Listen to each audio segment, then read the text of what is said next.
సంతానలేమితో బాధపడుతున్నారా? 899 రూపాయలకే fertility assessment package. వివరాలకి సంప్రదించండి. గురుగారు నమస్కారం. గురుగారు నమస్కారం అమ్మ. గురుగారు, ద్వాదశ రాశుల్లో చిట్ట చివరి రాశి అయిన మీనరాశి వారికి 2026 ఎలా ఉండబోతుంది గురుగారు? తప్పకుండా అమ్మ. ముందుగా శ్రీ మహాగణపతి దేవతోభ్యో నమః. చూసేవంటి వీక్షకులకు నమస్కారం. అందరికీ మంచి జరగాలి. 2026 ఆంగ్లేయ నూతన సంవత్సర శుభాకాంక్షలు చెప్పుతూ మీనరాశి వాడు ఎంత ఆతృతగా ఎదురు చూస్తున్నామండి. వాళ్ళకి గురుగారు అన్ని రాశులు ఒక ఎత్తు అయితే మీనరాశి ఒక ఎత్తు ఉందండి. ఎందుకంటే వాళ్ళకి ఏళ్ళనాటి శని ఉండడం వల్ల అనేక రకమైనటువంటి ఇబ్బంది పడుతూ ఉన్నారు. చాలా అవును సో గురుగారు. ఇటు కేరళ నాడి శాస్త్రం ప్రకారం చూసుకున్న ఇబ్బందే, అటు చంద్రాయనం ప్రకారం చూసుకున్న ఇబ్బంది పడుతున్నారు. ఇప్పుడు ఎలా ఉంది గురుగారు? 2026 రిలాక్స్ అవ్వచ్చా గురుగారు? మొదట దాంతో స్టార్ట్ చేద్దాము. రిలాక్సింగ్ అనేటప్పటికీ ఏంటంటే ఇక్కడ సాటర్న్ అని పడటం వల్ల వాళ్ళు ప్రత్యేకంగా అన్ని విషయాల్లో కూడా ఇబ్బందే. ఇప్పుడు మ్యారేజ్ విషయాల్లో చూసుకున్నా ఇప్పుడు కూడా ఈ 2026 కూడా 26 కూడా కొద్దిగా శాంతి చేసుకోవడం జరుగుతుంది. అంటే శాంతి అంటే ఏదైనా కూడా శనీశ్వరుడికి జపము, కొంచెం గట్టిగా పరిహారాలు అయితే పరిహారం చేస్తే చేసుకుంటే బాగుంటుంది. జపము, హోమాలు, శాంతి చేసుకుంటే అనేక రకమైనటువంటి ఒక ఉపాసన అనేది జరుగుతూ ఉంటుంది. సో ప్రత్యేకమైనటువంటి ఒక కైంగర్యం అనేది రావటం అనేది జరగాలి. ఆ ప్రత్యేకమైనటువంటి కైంగర్యాలు రావటం దానికోసం కొంచెం గట్టిగా ప్రయత్నం చేయాలి.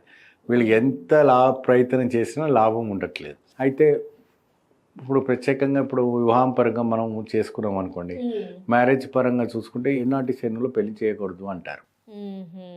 అదొకటి డిస్టర్బెన్స్. అంటే వాటికి గట్టి పరిహారాలు ఏమైనా చేస్తే ఆ ఏలినాటి శని తొలగిపోయే అవకాశం తొలగిపోయే అవకాశం ఉంటుంది. అంటే ఏం చేయాలంటే మర్మకళ పూజ చేయాలి.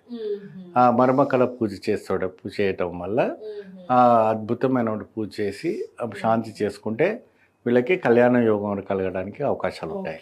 మరి ఇప్పుడు 25 ఏళ్ళు అంటే 7 ఏళ్ళు అంటే ఇంకా అప్పటిదాకా ఆగాలంటే కష్టం కదండి. గురుగారు, సో అందుకే అడిగాను గురుగారు ఏమైనా పరిహారాలు. కాబట్టి ఇట్లా మర్మకళ పూజలు కానీ మర్మ పూజ కానీ చేయించుకుంటే చాలా అద్భుతమైనటువంటి ఫలితాలు రావడానికి అవకాశాలు ఉంటాయి. ఓకే గురుగారు, మరి వివాహ పరంగా అయితే చెప్పారు గురుగారు, సంతాన పరంగా కూడా ఇలా ఎక్కువగా మీనరాశి వారికి సఫరింగ్స్ ఉన్నాయా గురుగారు? అంటే సంతానపరమైనటువంటి విషయాలు చూసుకుంటే వాళ్ళకి శుభవార్తలు ఉంటారు. ఓకే. సో ఎటువంటి ఇబ్బంది లేదు. ఎందుకంటే నాకు శని దోషం ఉన్నప్పుడు గర్భాన్ని దాస్తే ఏమైనా ప్రాబ్లం అవుతుందంటే పుట్టేవాడికి నక్షత్రాలు రాసులు వేరుగా ఉంటాయి. ఈ శని ప్రభావం ఉండదు. సో వీక్ ఉంటే పిల్లలకి ఏముండదండి. అదే అంటారు కదా, పిల్లలకి అంట కానీ పిల్లల తలరాతను కనలేము. అంత మాదిరి ఒక శాస్త్రం మనకి కేరళనాడు శాస్త్రం చెప్పడం జరుగుతుంది. సో కాబట్టి ఈ విషయాలు కొద్దిగా జాగ్రత్త వహిస్తే చాలా శుభవార్తలు వింటారు. సో నెక్స్ట్ వచ్చి ఎడ్యుకేషన్ పరంగా మీరు చూసుకుంటే బాగా గట్టిగా మీరు ప్రయత్నం చేసుకోండి. ఎంత గట్టిగా ప్రయత్నం చేస్తే విఫలం అనేది రావటం అనేది జరుగుతుంది. ఆ విఫలం పోవాలంటే ఈశ్వర ఆరాధన కంపల్సరీ కావాలి. ఈశ్వరుని ఆరాధన, మృత్యుజయ మంత్రము, ఈశ్వర ఆరాధన అటువంటివన్నీ నిరంతరంగా తరచుగా ఈ మీనరాశి వాళ్ళు చేస్తూ ఉండాలి. ప్రదోష కాలం పూజ చేస్తూ ఉండాలి. ప్రదోష కాలానికి ప్రత్యేకంగా శివునికి ఆరాధిస్తుంటే అనేక రకమైనటువంటి సమస్యల నుంచి ఈ ఎడ్యుకేషన్లో ఉన్న వాళ్ళంతా కూడా బాగా విద్యాపరంగా చిన్నపిల్లల నుంచి పెద్దవారి వరకు శివ ఆరాధన ఎక్కువగా చేస్తే మంచి బాగుంటుంది. ఎందుకంటే శనికి ప్రీతికరమైన శివుడే. శివ ఆరాధన చేయండి, మర్చిపోకుండా చేయండి. అందరూ చేయండి. చక్కగా బ్రహ్మాండం గట్టిగా పట్టించండి. ఆయనకు మించిన వంటి దైవమే లేదు. శివుడికి మించిన దైవం లేదు. శివుడికి మించిన వంటి ప్రపంచం కూడా ప్రీతి అంటారు. ప్రీతికరం. ఎందుకంటే బిజినెస్ పరంగా మరి వీళ్ళు ఏమైనా ఇంత శని ఉంది అని చెప్తున్నారు కదా గురుగారు, బిజినెస్ ఏమైనా పెట్టొచ్చు అంటారా? అసలు పెట్టకుండా ఉండడమే బెటర్ అంటారా?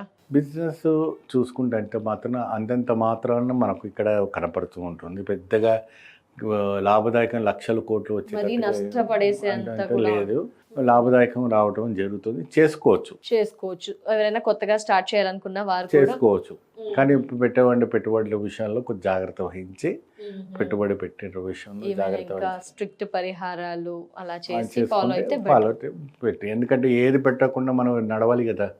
ఆయన ఉన్నాడని చెప్పి మనం ఉండలేం కదా. ఆయన అలా మన మీద ఇంపాక్ట్ ఉందని చెప్పి ఖాళీగా కూడా కూర్చోకుండా ఏదో రకమైనటువంటి పరిహారం చేసుకుని ఆయనే ప్రాధాన్యపడి ఆయనే మీద కాళ్ళ మీద పడి ఆయనే ఒక ఆత్మవచ్చం చేసుకుంటే చక్కగా బిజినెస్ అదే రకంగా నడుస్తూ ఉంటుంది అనుకోండి. ఎటువంటి బాధపడే విషయం లేదు. మరి మీనరాశిలో ఉద్యోగ పరంగా ఏమైనా ఇబ్బందులు ఉంటాయా గురుగారు? ఈ శని ఇంపాక్ట్ ఉంటుంది అని చెప్తున్నారు. అంటే గవర్నమెంట్లో పనిచేసే వాళ్ళకి కానీ ప్రైవేట్లో పనిచేసే వాళ్ళు కానీ ఐటీ రంగంలో పనిచేసే వాళ్ళు కానీ ఇంపాక్ట్ ప్రెషర్స్ బాగా ఆఫీసర్స్ పైన బాగా ప్రెషర్స్ ఉంటాయి. ఏం చేయకుండా వీళ్ళ మీద నిందలు పడుతూ ఉంటాయి. సో అవన్నీ ఎదుర్కోవాలి. అంటే కామ్గా ఉంటాయి. ఇప్పుడు ఏదైనా లోన్స్ ప్రమోషన్స్ ఏదైనా చేతి దాకా నోటి దాకా వచ్చి చేయి జారిపోతూ ఉంటుంది. సో ఇటువంటి అన్ని సిస్టమ్స్ ఇటువంటి అన్ని మీరు రాశి వారికి ఎక్కువగా జరుగుతూ ఉంటాయి. కాబట్టి జాగ్రత్త వహించాలి. ఎంతకాలం వరకు ఉందంటారు గురుగారు? ఇప్పుడే స్టార్ట్ అయింది కదమ్మా, ఇంక 2 ఏళ్ళు అయింది కాబట్టి ఇంకా 5 ఏళ్ళ వరకు ఉంటుంది. ఐటీ వారికి మీనరాశిలో ఉంటారు కదా గురుగారు, వారికి ఏ విధంగా ఉంది? Same problem. సేమ్ ఇలా ఐటీ రంగంలో అన్ని కూడా అన్ని విధాలుగా డబ్బులు వస్తుంటాయి పోతుంటాయి కానీ చేతులు నిలబడదు. డబ్బులు అనేది ప్రత్యేకంగా చేతిలో నిలబడకుండా చేయి జారిపోతూ ఉంటుంది. కాబట్టి ఆ విషయంలో కొద్దిగా జాగ్రత్త వహించాల్సి వస్తుంది. మరి అదేవిధంగా వ్యవసాయ రంగంలో చూసుకున్న వాళ్ళు చూసుకున్న ఆ వ్యవసాయ రంగంలో కూడా మీనరాశి ఉన్నవాళ్ళు ఎటువంటి పెట్టుబడి పెట్టి మేము పాడి పంట పండించుకోవాలన్నా కూడా పంట చేయి జారిపోతుంది. ఏమాత్రం కూడా మాకు చేతికి రావటం లేదు, ఎక్కడ పోయినా కూడా మాకు సక్సెస్ఫుల్ కలగట్లేదు అని ఒక బాధలాగా కలిగిపోయింది, వాళ్ళకి ఒక ఇబ్బంది లాగా అయిపోయింది. కాబట్టి ఏం చేద్దాం, మన చేతిలో లేదు, పరమశివుడికి తప్పది మన చేతిలో చేయలేము. కాబట్టి కొద్దిగా గట్టిగా వహించవలసి వస్తుంది విషయం. మరి మీనరాశిలో కూడా చాలా మంది సినీ రాజకీయ ప్రముఖులు ఉంటారు కదా గురువు, వారికి ఎలా ఉంది అంటారు? అంటే వీళ్ళు ప్రత్యేకంగా ఇది ఉంగరాలు ధరించుకోవడం, నీలపు రంగు ఉంగరాలు ఉజరాలు ధరించుకోవడం వల్ల కొద్దిగా మార్పు రావడం జరుగుతుంది. శాంతి చేసుకోవాలి, ప్రతి విశేషం పైన కూడా శాంతి చేసుకుంటే చాలా అద్భుత ఫలితాలు లభిస్తాయి. మరి గురుగారు శని ప్రభావం ఎక్కువగా, శని ఆరాధన, శని అభిషేకాలు, తైలాభిషేకాలు అలాంటి వాటి వల్ల మీనరాశి వారికి కాస్తైనా రిలాక్స్ ఉంటుంది అంటారా? తప్పకుండా అమ్మా. వీళ్ళు ఏంటంటే మాస శివరాత్రి శని త్రయోదశి ఆ రోజున స్వామివారికి ప్రత్యేకమైన తైలాభిషేకం చేసుకోవడం, ప్రత్యేకమైన పూజ చేసుకోవడం బాగా విశేషమైన ఫలితం లభిస్తూ ఉంటుంది. విశేషంగా శివుడికి ప్రదోష కాలం అంటే అమావాస్యకు వచ్చే 3 రోజుల ముందు ప్రదోష కాలం అంటారు, పౌర్ణమికి వచ్చే 3 రోజుల ముందు ప్రదోష కాలం అంటారు.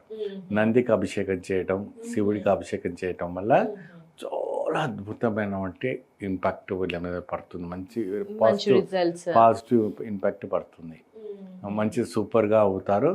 ఈ ఒక శని ప్రభావం అనేది రేడియేషన్ తగ్గుతుంది తప్ప పోదు. రేడియేషన్ కొంచెం కరుణ చూపిస్తాడు, రేడియేషన్ పోదు. ఇప్పుడు ఎండ గొడుగు పట్టుకుంటాం మనం, ఎండ మొత్తం ఉంటుంది, కొంచెం మనం ఎంత ఎఫర్ట్ పెడతామో అంత వరకే నీడ ఉంటుంది అంతే. ఖర్జూర పండు నైవేద్యం పెట్టి మీరు నా నైవేద్యాన్ని తీయండి. స్వామివారికి ప్రత్యేకమైన 5 రకాలైన నువ్వుల నూనె, 5 రకాలమైన నూనె ఉంటుంది. వేప నూనె, వేప నూనె, ఆమ్లం నూనె, ఏమండి నువ్వుల నూనె, ఆవు నెయ్యి.